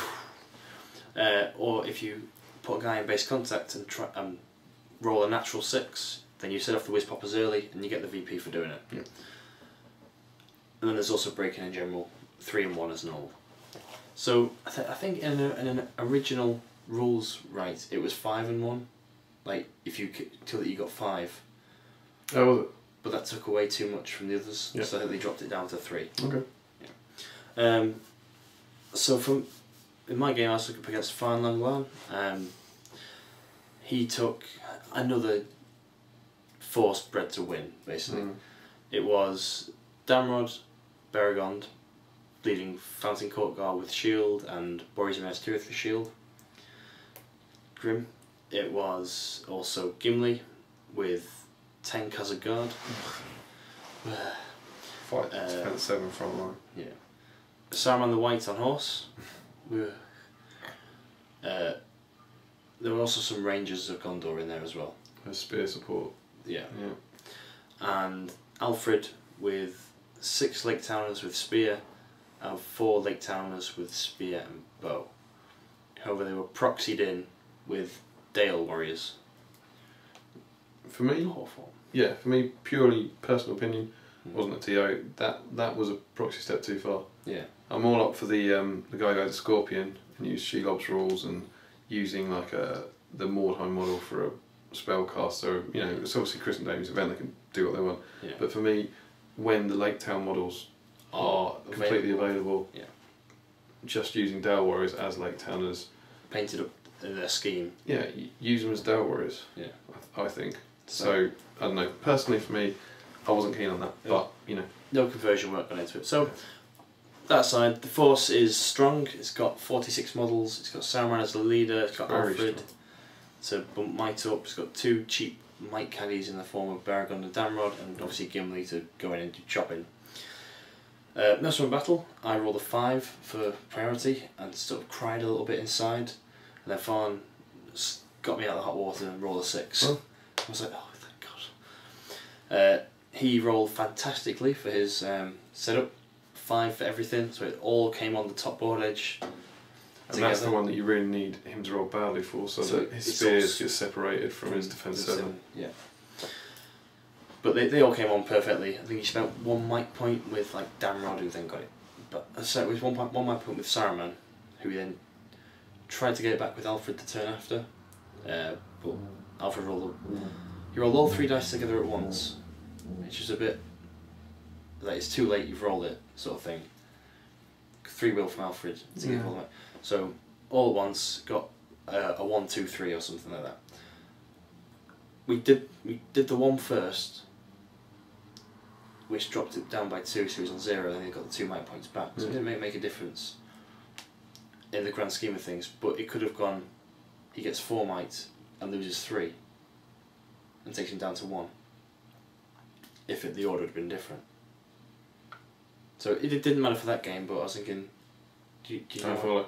You don't follow. So let's say if I know what he did. I get what he did. Okay, if you roll it 1 at a time, Yeah. as you should do. Yeah. Let's say he rolls the 2, he rolls the 3, Yeah. Saruman's on 4 might, Yeah. he rolls the 1, And then he gets a 5 or a 5 or 6. 6, he's down to 1 might. And so he loses 3 instead of losing 2. 2. Yeah. So it didn't make a difference, thankfully, but it could have. Yeah. So that was a little thing.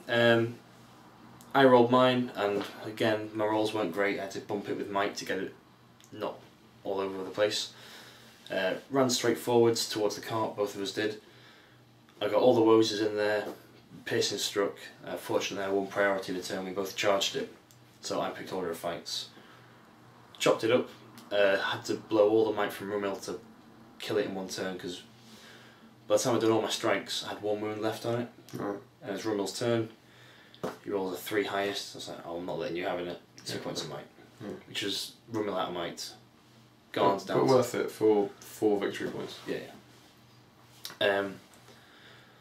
Then, obviously, this cart's out of the way. There's just a big gap, and I've sort of overextended myself because Legolas turned up 1 turn late, and there was just an army in front of some stragglers. Yeah. And they very quickly just took that out, and it all went a bit pear-shaped. I was playing the game where you want to go down to 25% of the game ends. Yeah. I can't. With Legolas safe. Legolas safe, yeah. Yeah, and then you win 4-3. Yeah. So Legolas is back in. He's come on from this far board edge. He's moved forwards and just goes, "Oh, Saruman, 1 shot you, hit you, wound you. Fine. There's 2 points of might. Fate 1, 1, 1, 1. Wound 3 Saruman. ones? 3 ones, and he had 2 might. It's been the same Ranger of Gondor that Kieran had. Yeah, it was Legolas. It was Legolas in disguise that game. So yeah, wound on Saruman out of nowhere. I was like, oh, 5-0 now, so even better. He can get a wound on Legolas somehow by a blast or whatever, and I'll still be doing good. He brings his army towards Legolas because he's got to kill Legolas now. He's broken me by this point. So I start this. I hate playing this game where you've got to chase the general, basically. Yeah. And unfortunately for me, he had so many models left. They could spread the net. Yeah. Eventually, Legolas got caught and trapped, and I had this one crazy turn of combat with him where Legolas is trapped. He wins the fight, puts 4 wounds onto him.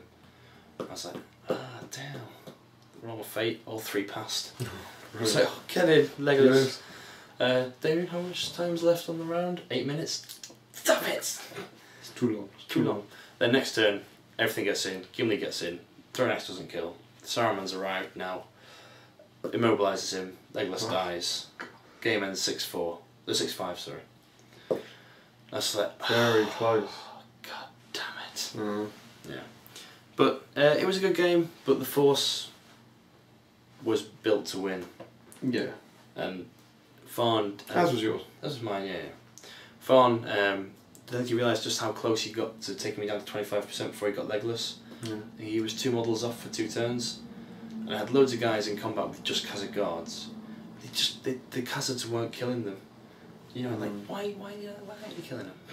I don't really know of any way you could fix this, but I've never liked that. I never think that you should you should be able to win a game by having your own guys killed. Yeah. And of course it's impossible to police because you lose games by having your guys killed. But that sort of thing I've never been a fan of really. It's just the way the scenario is written. Yeah.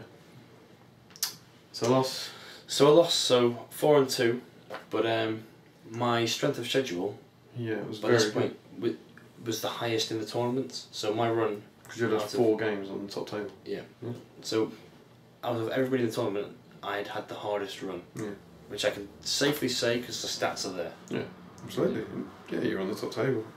Unfortunately, you said the last 2 scenarios were your weakest. And then you came up against 2 hideous armies. Very, very hideous armies. So unfortunately that popped me out of the running. But still ahead in our little competition, yes, I think. Yeah. So that's potentially good for me. Yeah. Because I'm on 3 wins, and potentially you would do it on the strength of schedule, I'm sure. Yeah, but I could get up there and be tied with you. Yeah. So I get drawn against David Reed, who you played in the first game on this video. So Galadriel, Thranduil, Legolas, and a whole bunch of Wood Elves. Yep. He had his break point was 21, so I think he had like 39 models, something like that. 40 yeah, models. 39. 39 models. So I was quite looking forward to this. Obviously I lost the game before, so I knew I was going down, but I kind of wanted to avoid those 2 power gaming armies. Yeah. So I was quite pleased to see David Reed at the table because I was quite keen to avoid those armies. I now know I couldn't win the tournament. Yeah. So it wasn't doing it for an easy game. It was doing it because I didn't have anything resting on it really. Yeah. And I just wanted a nice game. Yeah. You don't want to end playing a really filthy army if you're not. No, you don't. If you're not going to gain anything by winning it, essentially. So getting drawn against David was great. I played him at Mansfield with the Fururkas against the Wood Elves. Oh yes, yeah. At 1,000 points, and we got a draw from it. That I scraped through. So it was cool to have a rematch on that. Nice way to win the tournament. Gandalf's car, obviously. Whole ground deployment. I was thrilled to get my entire army on from one board edge, and it's the short one, so I'm closest. I want one priority. It's two turns to get there. Yeah, the closest edge, and my whole army's there set up. Obviously, my shaman has not channeled Fury because he's off the table at the start, and if he doesn't turn up, it's wasted. David's turn then comes, and he rolls a 6, I believe, or a 5, whichever one meant the east or west edge. Yeah. And he puts a warband on completely behind my army. Yep. So if you imagine my whole army's in a strip with 6 inches, or 4 inches, I guess, behind it. He puts the warband on, bang in the middle. Walks on through. Yeah, and I have to admit, I was thinking, that's stupid. He's an idiot. Yeah. It's a bit harsh. Yeah, I was like, because now if he fluffs the other 2 rolls, and I get to put them here and here, or they don't turn up, that warband is going to get slaughtered. Also, my army's between him and the cart. Yeah. That he has to destroy. So I was like, that's weird. Rolls his next warband, Galadriel, gets a 5. Yeah. That warband comes on next to that one. Yeah. So I'm now like, well, that's now less stupid because he's now I outnumber him sort of, I need 30 1 to 1.5. So. Yeah, I outnumber him, but Legolas's warband will be dropped off. Green was Legolas, by the way. Yeah. Legolas rolls a 2. Yeah. And he was then he must have rolled a 3. He rolled a 3. Yeah, 3. And he was like, he then said, "Does Green count?" And Green doesn't count. At that point, he's not. Yeah, he's not on the board. And so he went, so I could use a point of might to go to one of these edges, or 2 points of might to go to that edge. Yeah. And he, in my opinion, quite sensibly used 2 points of might. Yeah. Brings his army on, and now it's less stupid. Because I'm now thinking, all right, so I'm closer to the cart, but his army is lined up. They've all moved. He's got Mirkwood Guard. So 3s. So he's got 15 shots at the back, and my characters. Right at the back. Yeah, and I always, you're careful with this in whole ground, and they had a ring around them, but it wasn't a very big ring. No. 2 big, thick lines of Fururkas, Saruman there with a little shape around it.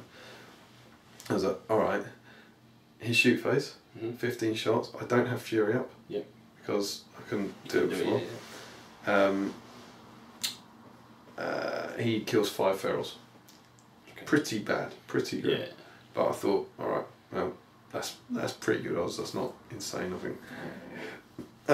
Probably slightly better than average, I think. Yeah, But, you know, it happens. Yeah. Turn 2. I imagine we have a heroic move roll off. I think. David wins it. Hello, Thranduil. He charges in. Thranduil does Nature's Wrath. Yeah. I resist it with Saruman. Yeah. Thank Accessible. God. Galadriel immobilises my shaman. Oh, my shaman's channeled, by the way. You've called heroic channel. Called heroic channeling. Yeah. She immobilises him, which means he won't get to cast a spell, which means he'll waste the might point. Yeah. She immobilises him on a 5. Yeah. I can only resist it on 1 because you I want need to be 1 in to store. cast Fury and I need 1 to be in the store. Yep. Chuck it and get 6. Hooray! Hooray! Dodge that bullet.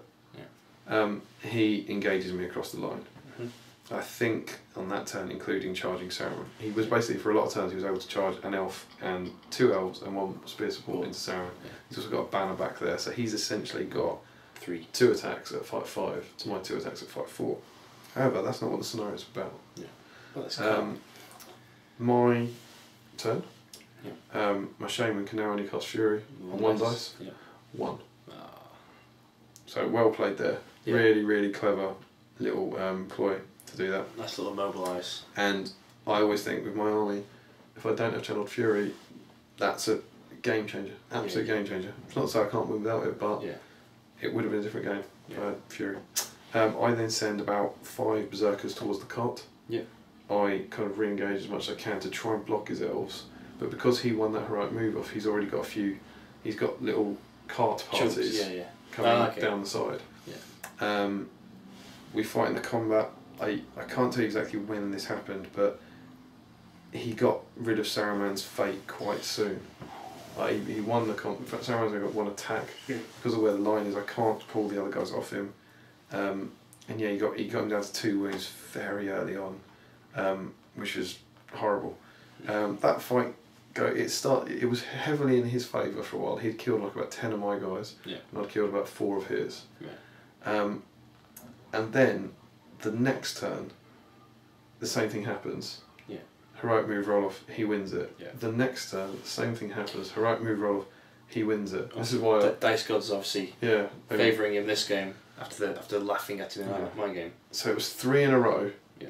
3 turns in a row that he won the heroic move roll off. Dictates. And He charges in. Saruman doesn't get to cast a spell. I think you know what Saruman Sorcerer's Pass can do to Wood Elves. oh yes. He's not casting a spell, and I've got to be honest. At that point, I wasn't enjoying it. No. Nothing to do with how David was playing. David's a lovely bloke, but you know that bit where you think, that's not fair. It's not You know, and it is fair. I It's just the game. I want a blast. Yeah, and what I thought was about to happen was Saruman was going to get killed. The game was going to be over. Yeah. Like, it was just going to be dull. And so for these, I just felt quite impotent for 3 turns as he kind of charged me, and then just had his way with me. Essentially, I got towards the cart. I think with a few berserkers, and I did like a wound on it. I think. And meanwhile, it's very hard for me to work out whether I need my berserkers killing his elves or running towards the cart. Yeah. Quite tricky. And he's got a few elves coming in. And so yeah, over those 3 turns, he was able to then get Saruman down to 2 wounds. Yeah. Whichever turns he did it on. Yeah. All without him casting a spell.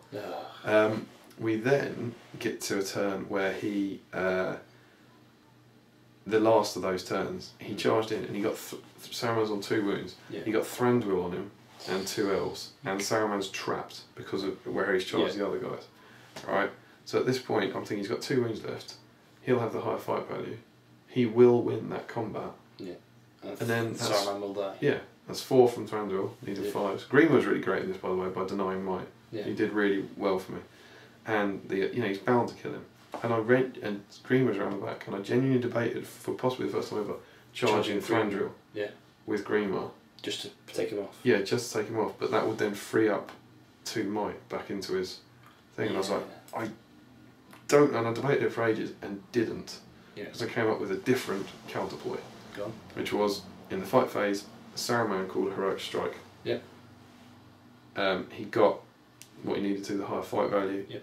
Thranduil got, I think he got a 5 or a 6, and Saruman in a Hail Mary shot got a 6. Woohoo! And he won the fight, and it was glorious. And because then the next turn, it was beautiful. Saruman, old man winning. Because the next turn, Grima was in, Galadriel and Thranduil both had 1 might. Yep. Grima was in range, they couldn't do anything. I used the Palantir, and Saruman got the hell away. Hooray! And that turn, then, and I know it sounds like you're happy when things go in your favour, but that suddenly, it made the game it freed the game feel fairer a Yeah. bit. Because if I said to him as I was rolling his dice for combat, this is going to be an incredibly important roll. This roll will probably change it. If Saruman goes down there, I can't get back into this at all. As it is, he comes away. I think he then fluffed a Sorcerer's Blast at a few elves, but you know, so did he. I then charged back in and on my terms because of the Palantir, and level things up in terms of kills. We're kind of chipping away. We had this really interesting sub battle with the cart where I've got about 5 berserkers and he's got about 5 elves who were trying to charge each other and then charge the cart and get some cheeky kills in it. I did the first wound, he did the second one, and then I started chipping away because I had the numbers. People are coming over at this point going, how's your cart still alive? How's your cart there? Yeah. Because you know most people are charging in and fighting around it, whereas we're having this giant scrap up the top. So Saruman then, I think in the next turn, he Sorceress Blasted 4 elves and killed 3 of them, which is brilliant. I think it was about this time that we both broke. Yeah. We both broke in the same turn.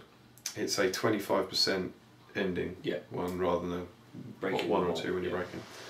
And it was now, and I have to say I'm really glad it's happened. It was really enjoyable. Yeah. It wasn't it wasn't over. Yeah. I wasn't suddenly winning it, but it was incredibly tense. So at this stage, we've both got a VP for wound in the cart. Yep. Both broken each other. So just 2 each. And he's wounded me. Yeah. He's wounded Saruman, so he's ahead. 3-2. If I can get the cart, because you know how hard Legolas is to track down. So yeah, Green Sorcerer's blasted a bunch of elves, which was great. The numbers were looking pretty good in my favour because he just can't get those. You can't. The banner was dead as well. Grima. No, I'll tell you that in a minute. He wasn't able to get 2 elves on every berserker. So even though he had the higher fight, I was doing a lot of one of my berserkers against one of his wood elves, and then things go well. Saruman, who's still on his horse, I realised because of his movement, his coverage odds, he could be really useful around the cards to get rid of some of these lone elves. He's got 2 wounds left, and I figure if I charge an elf, even if it goes badly, he can only do 1 wound. Either wound you or take your horse away. Yeah. So Saruman's safe. Yeah. So I charge an elf. Shoot phase comes around. Legolas auto hits Saruman. Yeah. He rolls to see what he hits. He gets Saruman. Yeah. He rolls a 5 to wound Saruman. No. Does a wound. I go, that wasn't unexpected. Oh. Then we get to, do you see what's happening? Yeah. Then we get to the combat phase, and I'm going, right, so, all right, so Saruman's now, probably still do it. 2 dice for a charging cavalry model, 3 highest. The elf. #Bush. #Bush. The elf gets a 5. Yeah. The elf, David then picks up the star card. Chucks it across the table, 5+, kill Saruman. Oh. Yes, that was the noise I made. Oh no. Oh, this was a turn. Why did I shower? Why did I do this? Why have I done this to myself? Why didn't I blast? That's just. I did blast. You did the blast. Blasted and then charged. And that was like, oh my god. So suddenly then, it goes to. So he's now 3. 6. 5, 2. 5-2, yeah. So you still get it with the cart. Still get it if I get a card. Grima is then at the back of a bunch of elves who are going, you're a baddie. He's evil. Yeah. So Grima charges on a banner bearer to try and level that up. Galadriel had charged Vrasku at one point to cancel a heroic move. Vrasku was awful. Vrasku's been terrible for me for the whole tournament. Been absolutely awful. He's usually so good for you. Yeah. Galadriel kills Vrasku in combat. Unarmed Galadriel kills Vrasku in combat. She needs 6s. Yeah. 1 attack. 1 attack. 1 attack. -1 to win the fight. -1 to. She stroked him to death. Yeah, absolutely. That was just. I was like, are you kidding? She punched an Urukai to death. That's Urukai captain. Oh, dear. On the plus side, Grima kills the banner bearer. Okay. That was pretty spectacular. Swings and roundabouts. Yeah. I'm also getting close to Legolas with a few ferals, with a few berserkers. And then David does this wonderful, wonderful ploy where there are, I might get the numbers wrong, I can't even work it out, but 3 berserkers and 3 elves on the cart. I know, before that, sorry, the turn before that, I've rolled 8, I've got 6 dice, I think, at the cart. Needing 5s, re-rolling 1s because you could faint against it, and I get 2. Yeah. So it's down to 1 wound. I've done the graft here. Yeah. I've got this thing down. Right, and the next turn there are about 3 elves and 3 berserkers. David used Galadriel to immobilise 1 berserker. So you can't strike. Yeah, that then means there are 3 elves and 2 berserkers. Yeah. He then gets his 2 elves into the berserkers. Yeah. And gets 1 elf on the cart. Yeah. And I was like, oh god, there's nothing I can do about this. Yeah. We fight a little combat, I might kill the elf, and he doesn't get the cart. Right. And at that turn, we both get reduced to 25% in 1 turn. We had nothing left, it was an absolute slaughter. Yeah. Like we had about, his 25% was 7 and mine was 8. Yeah. And we both got there or lower in that 1 turn. And it was just galling, because I was like, we actually played another turn and I didn't win. Yeah. Like I didn't kill the cart, but it was like, I forgot after that turn where I rolled 6, I had a turn where I rolled 4 dice, needing 1 5 or more, and re-rolling 1s, and I didn't get any 5s or any 1s. 2 2 3 4. Yeah. And I was like, that would have won it. Yeah, 3. He would have got 2. I would have got 4. Yeah, 4. I would have had 5. You got whiz poppers. Yeah, so that's 4 for the cart in total. Yeah. 1 for breaking him. That's 5. He would have had 3 for killing Saruman, plus 1 for breaking me, so plus 4. 1 for wounding. 5 all. So 5 all. 5 all would have been draw. I also get into combat with Legolas. Don't beat him. Thranduil comes in and saves him and dies in the process. Absolute slaughter. But yeah, it ended. Whatever I said, it ended. 5-2. -4 from your score. Yeah, 5-2 I think. And do you know what? It was a great game. It was really, really good. I really enjoyed it, and you couldn't take anything away from David on it. And I'm so glad, because there were just those 2 turns, and it was like the game against Callum. For those 2 turns, I was like, oh, as I was running, I was like, oh come on, like every time his 6s were insane. You know, I'd have 2 ferals. I'd have like a feral on a wood elf. Scottish flag as well. Yeah. Each time you're like, die. Yes, it is. It's like, I don't want you to leave. It's you know, a feral attacking a wood elf, and they go, oh, I've got a 6, and then 1 dice 6. Yeah. Oh, all right, I've got a 5 this time. 1 dice 5. Like, oh, come on. Stop it.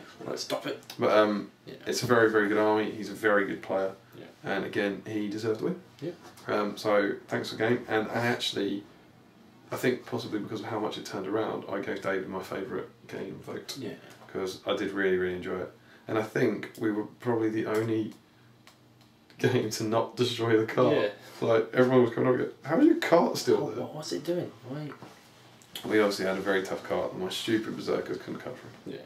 So, that ended my That was hopes. 3 losses. 3 wins and 3 losses. Not a good day at the office No. for Isengard. No. And that was it. Yeah.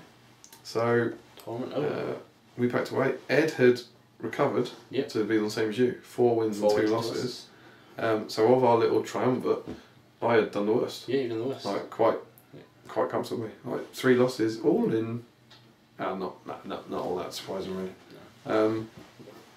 However, for our little trio, the strength of schedule, which shows its worth here, in my opinion, was because Ed had lost 2 in the first day, and he dropped down the rankings. The people he was beating hadn't scored as well. Yes. So his strength of schedule was quite low. Yeah, absolutely. Whereas the guys I'd beaten had been doing well, so mine was very high, which is the point. The point of it, it works really well. It out really well. So despite having, whilst you had the same 4 wins, you and he had placed higher. He had more victory points than me. Yeah. So if it had been on the normal Swiss ranking with victory points, Ed would have taken my place. Yeah. And I think that's utterly fair. Yeah. I think you played harder games and you lost the last 2 because you were against very hard opponents, where arguably Ed might have won the last 2 because he was against easier opponents or fluffier armies. Easier, or people who hadn't been doing as well, so... So yeah, we like the strength of schedule thing. I like it, yeah. Yeah, that's good. It's good seeing it in action and seeing the final standings and seeing that it all does actually work out. So. Yeah, absolutely. I like it. Yeah, big fan of that. Mm-hmm. So we all gathered around for the ceremony. Yes, yeah. And best army went to Josh. Meads, yeah. Most sporting went to Joe Horsfall. Yeah. Well done there. Very important award. Wooden Spoon. Wooden Spoon went to Dylan. Dylan, his name, yeah. Yeah, new player. New player, first tournament. Yeah, got a really cool little golem cuddly toy thing. Cuddly toy. I think there was an awful lot of people who wanted that. Yeah, loads of I guys think a couple of people who lost their first couple of games then went, you know what, I'm in this for the cuddly toy now. Yeah, yeah. This Keep losing. Toy's mine. Keep losing, make friends.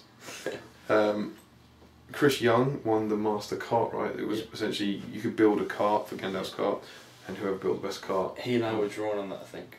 Oh, it was very close between us. Oh, really? Yeah, yeah. So close, I wanted a certificate. You basically just assembled your cart there. I based it nicely. That's Painted some barrels. Oh, yeah. Yeah. That was good. Didn't have a Hobbit in it though. No, I didn't. But yeah, the TO won that. It's a very nice cart. It's really cool. I voted for his. So. It's got the Merry and Pippin from Tree Bid models sitting on the cart. Slouching with a barrel of apples. Yeah, very cool. This is cool. So he won that, and then we got to third place, which went to Raphael. Went to Raphael, yes, yeah. I don't know his surname. He was at first tournament. First tournament. 5 wins. Yeah, he brought camels. He showed that's why you should bring camels. He brought Mahud and a lot of camels. Yeah, and he had a big scorpion model that was using Shelob's rule, and there was a big scorpion theme running through the army. It's very cool. So well done there. That's a great result for your first tournament. Yeah, very good. Second place. Second place was Farn Langlan, the guy who beat me in the last game. So well done to him. And then the winner overall was Sam Langlan, who beat me in the second to last game, the penultimate game. Indeed. So, well done, guys. Well done. Worth your plane ticket, clearly. The Dutch invasion, 1 and 2. Did it, yeah. And showed the kind of quality that you lost to. Yeah. I think in the last 2 games you lost to number 1, number 2. Yeah. No shame there. No. And I also think it was another wonderful advertisement for the hobby. Yeah. That we went to it. I wouldn't say arrogant. I didn't think I was going to win, but I probably thought one of us 3 was going to win. Based on this year, we tend to play them quite high, and it was really, really refreshing. See a bunch of new people. Yeah, new people playing. I finished 16th, I think. 16th in the end, was it? 17th? No, it was 15th or 16th. I finished in an unimportant position. Yeah. You finished. I finished 6th overall, yeah. Ed finished 9th? 9th. Yeah. Or 8th. Yeah, 9th, yeah. You know, it's really good, and it just goes to show the depth of the system, and also that we've now, the 3 of us, have possibly built armies to beat each other, which won't necessarily beat other things. And it's this great rock, paper, scissors thing that, great, I can beat Felbeast, but oh no, what is this? What is this overpowered army of the dead film that's come and smashed me into the ground? And I really like that about the system. Yeah, it was cool. I like it that even if these armies that have won tournaments in the past aren't guaranteed to keep doing it by a long way. I think that's a really good thing. The system.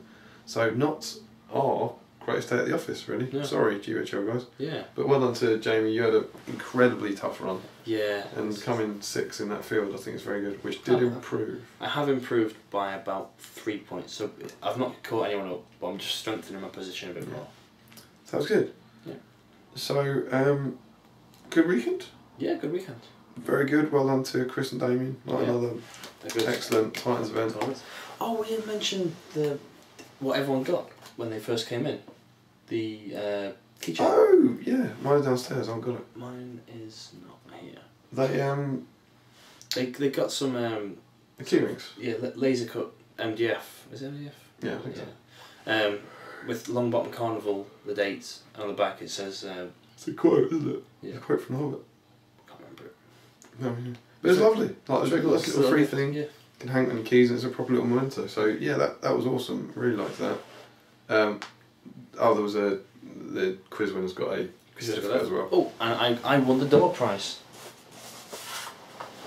I won a Rivendell Gandalf. Sweet. For just turning up. That is my favourite Gandalf place. Is it? Yeah. Okay, look. Do you like it? So, yeah, that was what? Do you like it? Have we got one? I've got it in painting. Yeah. Okay. About 5 armies on. Thanks, sir. That's alright. So yeah, really, really good. Really enjoyed it.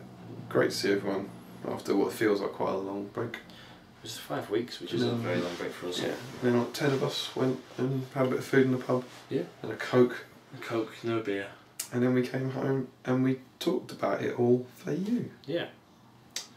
And that's it. That's been our tournament review. Yeah, I hope you enjoyed that. That is a fairly in-depth breakdown on the Longbottom Carnival. If you haven't gone to one of these events, please come along. They are brilliant. Next one, I believe, is JT's Birthday Bash, which is not counting for the league. And then it's ours Stockport. In Stockport. 2.0. 2.0, yeah. Should probably work on that. No. And that's 27th, 28th September? The last weekend of September. I think it's 26th, 27th, 28th. Yeah. I'm not sure on the dates. But yeah. Be there. Be there. Or be square. I want you to put editing in. I want lines to appear. When I move, are you kidding? Yeah, I don't know. I don't think that's going to happen, is it? A square, a white square can appear. Yeah. Need to get a snake. The old snake going. We've gone off track. We have. Quick, let's bring it back. Stockport is the end of the month. It's September. Be there. We've sold 41 tickets for it so far. Great. Stretch goals will end at the end of August, so hopefully we'll get these up and we'll see what prizes there are. What have we got in there? There's Rivendell Knights in there. There's Box Rivendell Knights. is a Boromir of Gondor mounted. There is a mounted Ringwraith. There is Frodo and Sam in orc armour. Okay. And one more. Gandalf the White on Rock. I've already had all my good luck for your raffle draws. There's no way I'm going to get a prize as good as last time. What did you get last time? It was a plastic high elf with elven blade. Such a good prize. Right, ridiculously rare. Yeah. Yeah, good prize. So yeah. Yeah. So that's been the review. Hope you have enjoyed it. Indeed. Be sure to comment, like, share and subscribe. Support your hobby. And happy strategy battle gaming, guys.